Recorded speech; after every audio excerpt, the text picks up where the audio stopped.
Hello, everybody, and welcome to another episode of the Safety Spotlight podcast. Just a quick note before we get into the episode here. The mics unfortunately cut about 2/3 through the recording with Catlin Chiasson, our guest. So unfortunately, we did have to trim this one down quite a bit. It's still an excellent episode, but just want to give everyone a heads up for the abrupt ending. Hope you enjoy. Catlin Chiasson, thank you so much for joining us today. Absolutely, yeah. Good to be here. Super excited to have you on. There's a lot of safety professionals that we talk to day in, day out, but I think that your perspective is super unique, right? Coming in as a police officer, that's something that I think a lot more people need to get that insight into, and I'm really eager to dive into it. I think a good place to start, where I like to usually start with most guests, is just having you give us a rundown of where you came from, your background, and kind of how you ended up where you are today. Yeah, absolutely. We'll go way back. An only child.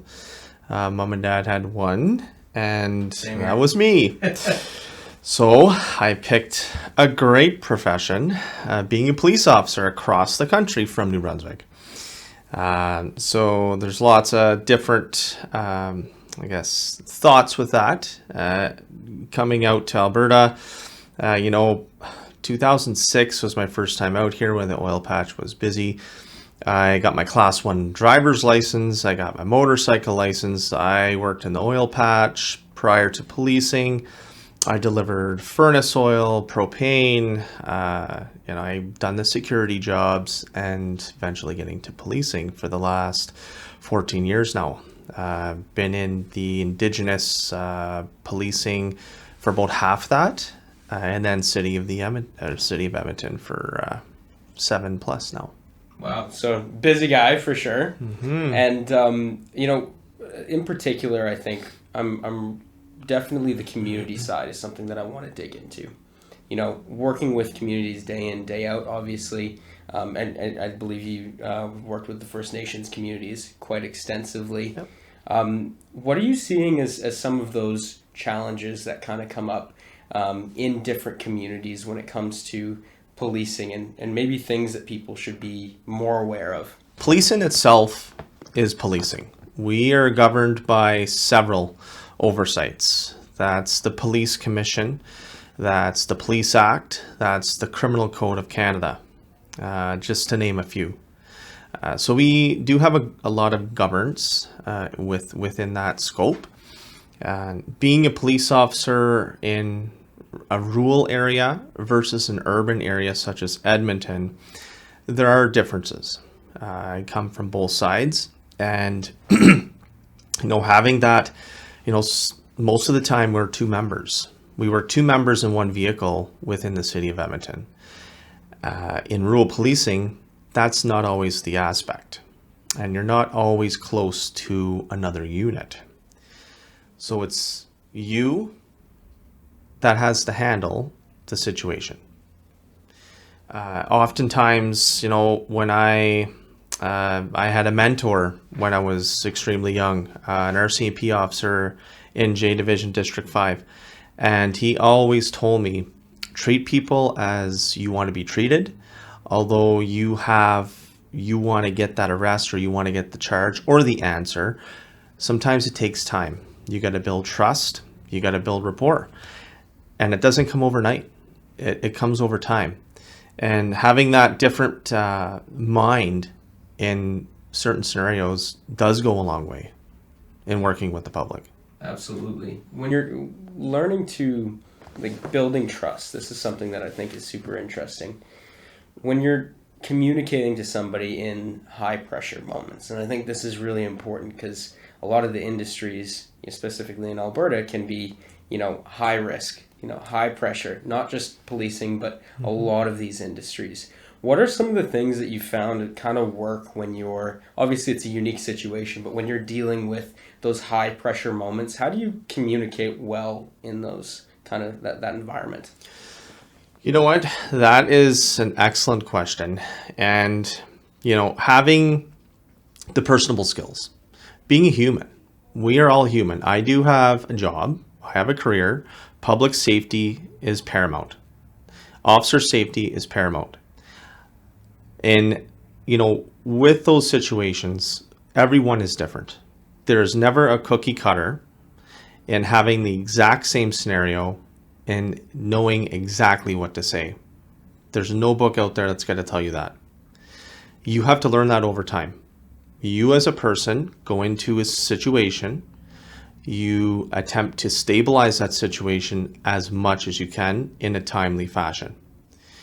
At the same time, you have to think about other members going to it. If you're a supervisor, how am I going to coordinate my members coming to this? Do we want to have too many members because the individual we're dealing with could get triggered by that? And it may not go the way we want it to go. And what we want as police is a safe resolution every single time. We want surrender, safe situation. And again, the person at risk or the people at risk, that's our priority. And having that, giving someone space. Like, I just want to touch on that for a minute. Having 4 steps back just to give that person some space has benefited me in my career. And listening. Officers are type A, and they want to go in and maybe control that situation right now. That's no surprise. But sometimes it doesn't work out that way. And I think being adaptable in many aspects and just knowing your limitations as a person, you have to bring that at the forefront. There's so much that goes really into it when, I can't imagine the different scenarios. And one thing that you brought up is not having enough presence in policing and then also having too much and kind of being able to find that balance. That's a lot to keep up with. How do you kind of juggle all of those factors at once? It just kind of comes with time and learning, I guess? Absolutely. It comes with, first of all, training. Your police service you work for, they're going to give you the tools to do the job. Absolutely. The training is the tool. You take that training, you build on that. They give you a foundation, you build on that, you use it, you develop it as a team. You're not one member, you're a team. And that's something that is huge within our profession. We have canines, we have the helicopter, we have negotiators, we have level 2 commanders. We have many different expertise within the services we work for, and that's where we build on that and we grow as a team. Teamwork is a massive part of this. And, working in those high stakes scenarios, everyone kind of has to know, I guess, their role. What are some of the lessons in teamwork that you've kind of learned throughout, your career as a police officer, working with these highly skilled individuals over your time there? Working as a team, it's, you have multiple checks and balances. Let's just put it that way. We have policy. That's no secret. Every service out there has policy. They have procedures that you need to follow. With that, it guides you into success. And having that vision, it's the same vision as your team. You do not want to fracture team with multiple visions and missions. Communication is prime. I think the biggest takeaway is having a communicator that's able to release the appropriate amount of information that is going to be beneficial to the team and everyone involved at the same time. Communication is the backbone to a successful situation for sure. Yeah, and being able to really guide that as a leader, I'm sure, when I think about people coming into a new team environment, seeing somebody being able to kind of help take the lead, right, and take that first step, that's got to be crucial for the newer members that are kind of coming in. When it comes to police training, what are some of those, I guess, those keys that you've seen to success in really setting either a new officer up for success or somebody coming into the force, or maybe things that you've seen that just don't work when we're trying to bring people into a team to really work together? Right from our crew class, and, I went to Prince Edward Island to the Atlantic Police Academy, came out here, went up north, and I went to Blood Tribe Police, and now I'm in the city of Edmonton here. Right from training, the foundation is set. The tools are provided to you to do your job effectively, safely, and as a team. With that, with that, you have to remember you're going to learn your whole career. There's no way that you can learn everything out of class. How to speak to someone and how to listen, when to talk, and what to say does come over time. And the senior officers we do have out there within the multiple services we have in Canada, that's where you can mentor. You can mentor, you can lead by example, and, have those discussions, have those debriefs after calls. It's hugely important. Have a briefing as best you can with your partner going into a call, and not to assume, because if you have different visions, that's where things don't work out. And the debrief, I think, is an absolutely key point. And this is something that relates to all industries, right? There's so much that can be learned.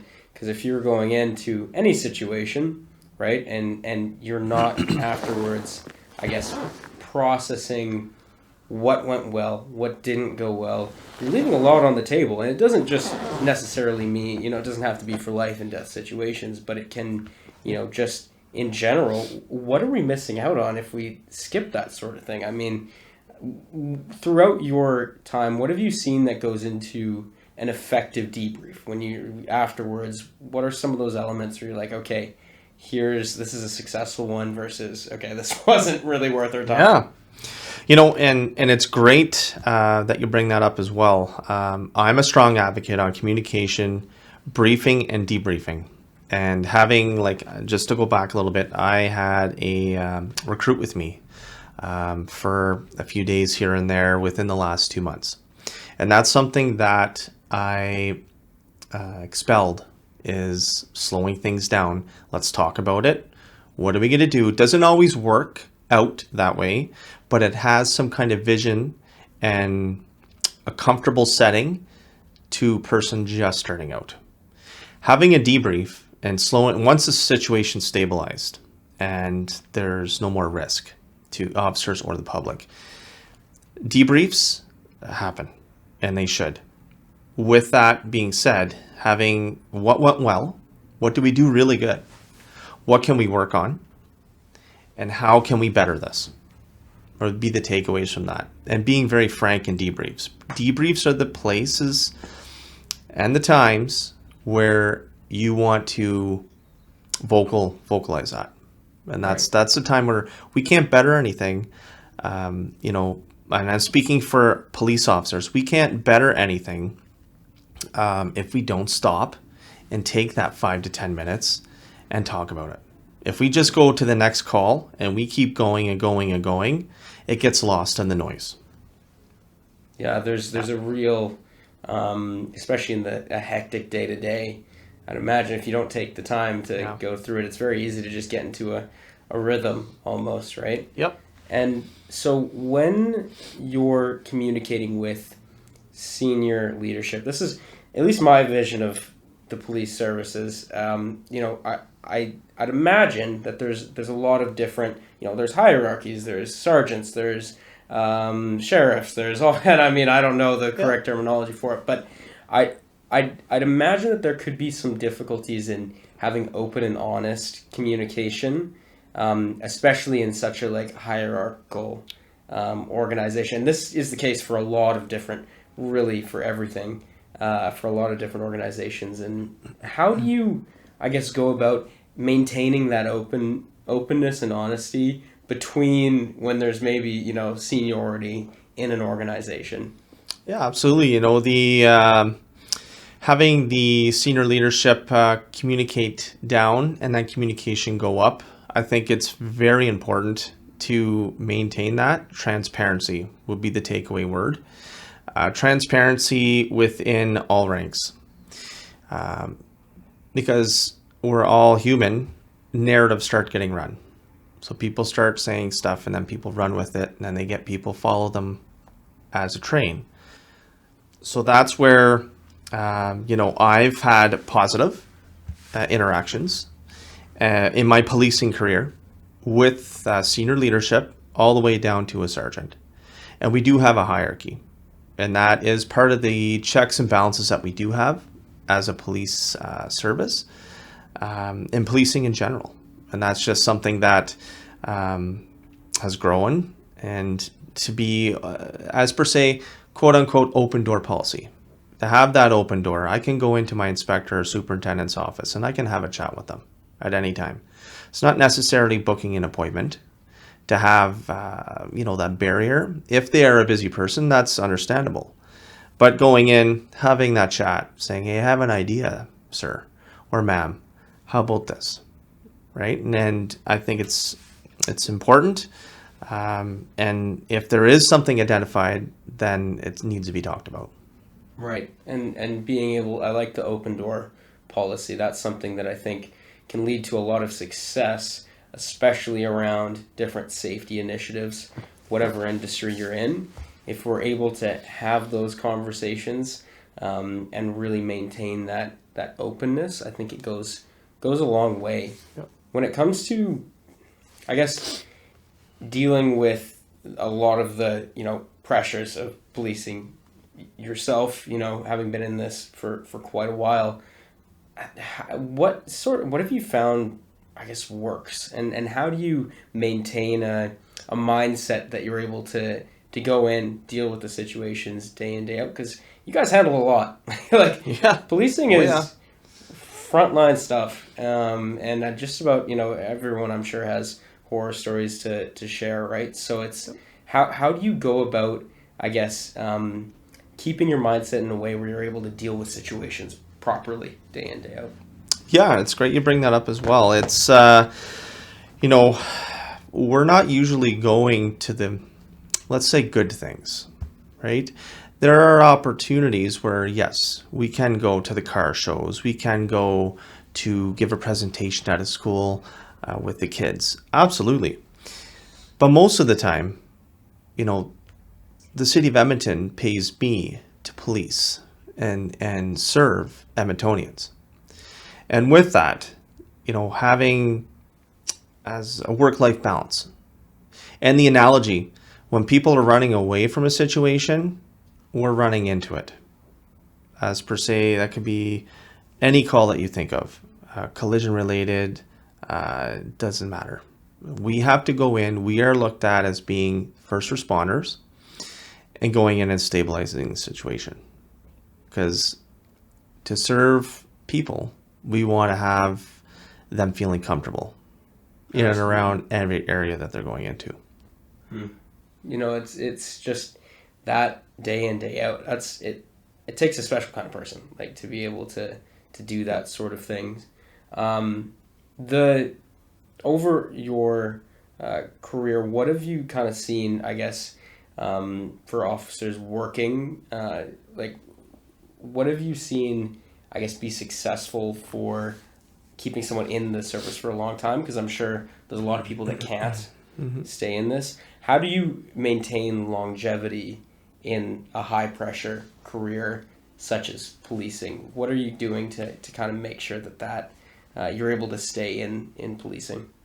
Yeah, and we do have psychologists that the policing umbrella do use. And with all the services I've worked in, that definitely assists in many aspects. And there's checks and balances to bring that up again. If you go to a higher priority event or a death of some sort, there's teams that reach out to you because they know you were there and they ask you, is everything okay? We are available at any time. Let's talk about it. And if you say, no, I'm good, you're good. There's nothing forced. It's there. It's like almost like that gesture of a hand being put out, saying, we know you are in a bad situation. We want to listen to you. And we have resources that you do not need to pay for that we can offer you. Wow. And that's important. And members do use it. Absolutely, they do. That's huge. And, this is something that I think is so valuable for really anyone is when you're looking at your organization, how do we offer those services without kind of, forcing it on somebody? But just having it available has got to be a huge difference maker. Especially, and I think that this, I'm sure would come up in policing, but in other industries too, where there's almost a certain element of pride that comes into play.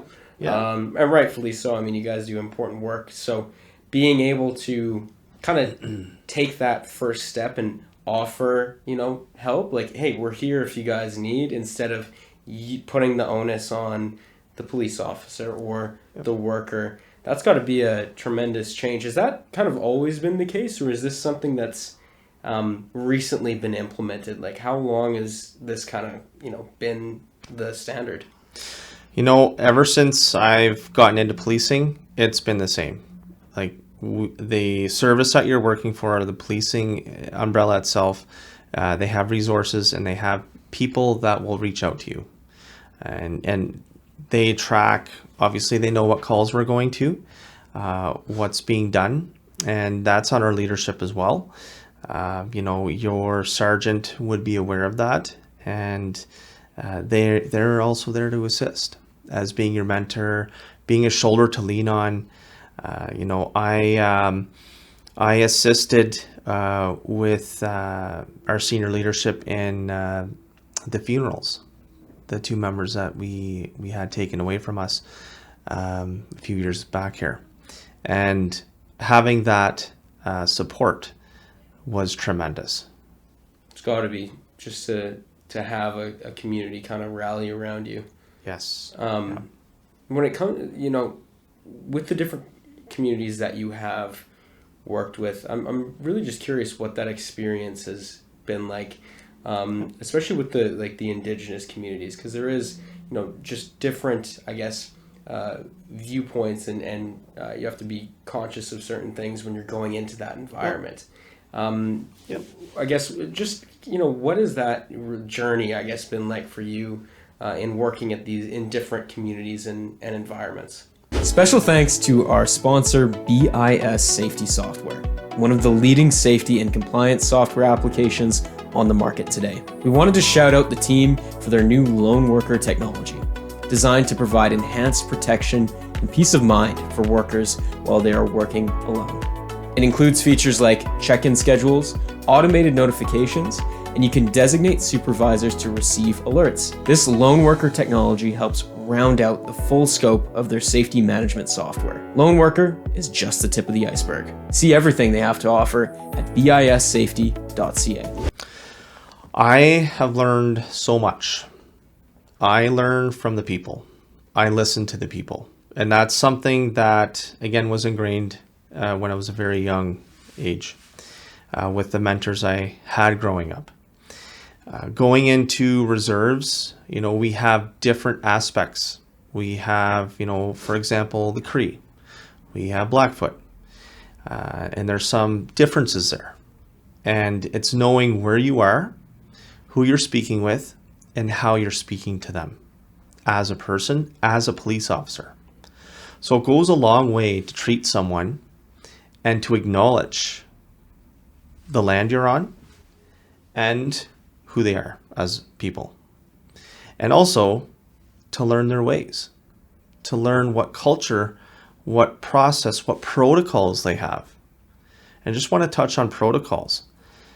Having that tobacco and having that prayer and offering that tobacco to someone that's Indigenous in a setting is humble, and the experience in itself in learning that from an elder goes a long way, and just acknowledging and again listening and immersing yourself in that for round dances, being part of that round dance, being invited into that, setting up a teepee for the very first time. I had no idea what I was doing. And, being taught by someone that has done this years and years, and, having that expertise from them and acknowledging spiritual aspects at the same time. Having officers come in maybe from a bigger city that, has never experienced some of this would, just immersing themselves in it. And that's the huge takeaway. It's got to be super powerful to be in that space and really engage with that culture. And then I'd imagine the impact that has on your day-to-day interactions when you're policing in that community has got to really build a level of trust. And I'm sure, did you kind of see it, I guess, go a long way when it comes to those interactions afterwards? Absolutely. Trust doesn't come overnight. And I said that before. Trust you have to earn. And it's not a ticket. As soon as you're a police officer, you have to do the job. You have to gain people's trust. You have to talk to people like they're people and treat them like they're people. At times, some people don't want to listen. That's not a secret. And then we have resources that we use. And, as a team aspect going in, and, it's not you're not there alone. We have people to ask questions to. If you don't understand, just making that phone call, taking a second or two, thinking about what's going to happen next. If you have time to do that, sometimes you don't. Sometimes you have to act right now and stabilize the situation. It's a lot to Yeah. to handle. When you're talking to different members of a community, what are some of the things that, like, if you had to pick, something that you really wish people would know, I guess, about interactions with the police, that, man, if everyone knew this could just go 1,000 times smoother. Yep. What's something that you really wish would just, everyone could know about that? This is a uniform I have on today, but behind this uniform is a human. I have my regular life. I have a family. I have a home, a career, a vehicle. I go shopping to the same store that everyone else goes to. I have feelings, as every other person does. And I have emotions as well. And the biggest takeaway is speak to the person in that uniform. Don't speak to the uniform. Speak to the person in the uniform. Wow. Yeah, that's powerful stuff to think about, and really just humanizing those interactions. It seems to me like a lot of really successful policing at the end of the day is about humanizing the experience and kind of almost, I guess, and this is something that I want to delve into as well, empathy. Because I'd imagine, being able to empathize with somebody in their whatever situation they're in has got to be incredibly important to be able to effectively deal with it from your side, right? And then also, hopefully if they're empathizing with the police officers and making it a two-way street, how do you kind of, I guess, develop that empathy for the people that you're dealing with day in, day out, especially when you might be getting calls to the same person, the same individual multiple times? It's tough to keep that up, I'd imagine. So how do you practice that, I guess?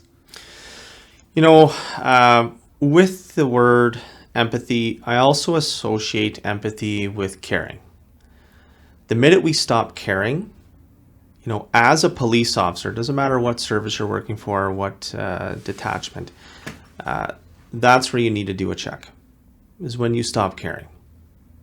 If you stop caring, you need to do a check. If you care, you have empathy. Like, there's times where I have teared up doing a next of kin notification. And again, behind this uniform is a human that has emotions, that has everything else the same. I have a job to do, and I'm doing my job. There's times where I had to take 5 minutes and just, okay, that was a hard call. I'm going to take 5 minutes, maybe call my partner, say, hey, just, do you have 5 minutes to chat, right? And it's talking about it. If we bottle it up and we that bottle's going to overflow. There's no way that there's a little drain that's trickling. You have to have a work-life balance. You have to take the time. I love camping and hiking. Time to get away with my family, that's the time. Absolutely. And the metaphor of a bottle, I think it's used often, but it really is applicable to what we're talking about, and finding those little moments to connect with people and being willing to say, hey, I just dealt with a lot. Do you have some time? Building a support group around yourself fundamentally has got to be incredibly important, especially to maintain longevity while doing this. You mentioned the next of kin notifications. That's got to be just tremendously difficult to go through. How did you, and I'm sure with the tools that you mentioned as well, you've used those, but how did you really kind of come away from that moment and after, learn from, that experience? Because I know it's tough, but it's something that's not a lot of people have ever even thought about having to do before. So it's an experience that I think is so important to learn about. So with I'll give you a few experiences of mine as policing itself. I've been punched in the chest saying that I'm lying. That's happened twice. Have the door closed on me for next of kin. I've had people collapse right in front of me. And, you have your tie, you have your hat, you have your partner because you do it in two, and you feel that because you put yourself in their shoes. And when you put yourself in their shoes, you reverse it. So it's like a bird looking down and seeing everything at some times. You do have to hold yourself to a certain point. You have to be professional at the same time. And you have to deliver concise, timely information with next of kins. It's one of the hardest things that an officer can do. Yeah. It's unimaginable. I appreciate you sharing that.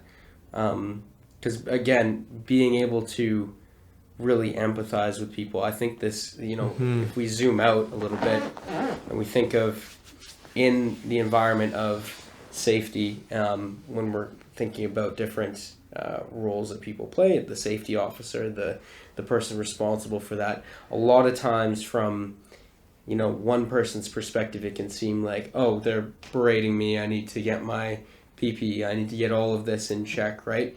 But if we can, empathize with the person and think, oh, well, this is their job, they have a life outside of this, and at the end of the day, they're trying to make this situation have an outcome that's the best possible.